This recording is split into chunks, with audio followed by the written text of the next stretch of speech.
Have you ever had to call the cops on a family member? I was 14 when I had to call 911 on my Uncle Wesley. He wasn't even supposed to be living with us, but my mom let him crash in our basement after his third DUI. He'd been sober for almost 4 months, which was some kind of record for him, I guess. That night started normal. Mom was working late at her second job. Me and my sister Ariana, 16, were just doing homework in the kitchen. Wesley came upstairs around 8 p.m. smelling like a liquor store. His eyes were all bloodshot and he could barely stand up. I knew right away he'd fallen off the wagon hard. He started going through the fridge, knocking stuff over and mumbling about how there was never any food in this house. Ariana told him to keep it down because she was trying to study for her chem test. That's when he just snapped. He turned around and started screaming at her about how ungrateful we both were, how we had no idea what real problems were, how our mom was killing herself to take care of us and all we did was complain. Ariana just stared at him like she couldn't believe what was happening. I remember she said something like, "We didn't ask him to come live with us." That's when he grabbed her textbook and threw it across the room. Then he got in her face and was like, "You think you're so much better than everyone else, don't you?" Ariana tried to walk away, but he grabbed her arm. I saw his fingers digging into her skin. She tried to pull away and he hit her, right across the face. So hard her head snapped back and she fell against the counter. When I saw the blood coming from her lips, something in me just broke. I ran to my room and locked the door and called 911. I was whispering to the dispatcher what happened when my mom came home. She must have heard me because next thing I know, she's pounding on my door telling me to open up right now.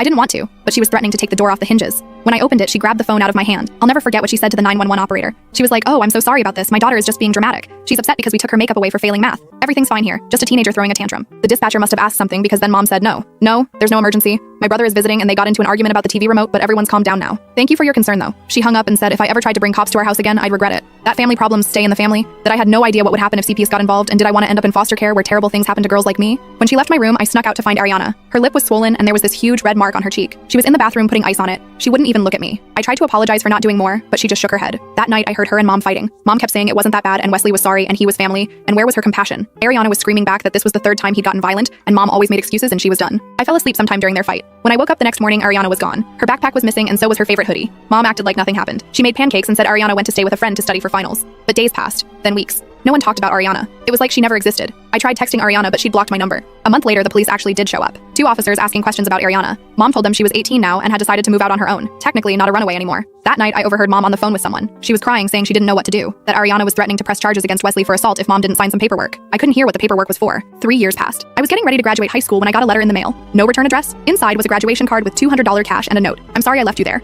I couldn't take you with me." I was 16 with nowhere to go. Mom signed over guardianship to Aunt Sage, who you've never met. She lives in another state. Mom did it to keep me quiet about Wesley. I've been living with Sage since then. She's actually decent. I start college in the fall. When you turn 18, call this number. I'll help you get out too. I broke down sobbing in the mailroom. All this time, I thought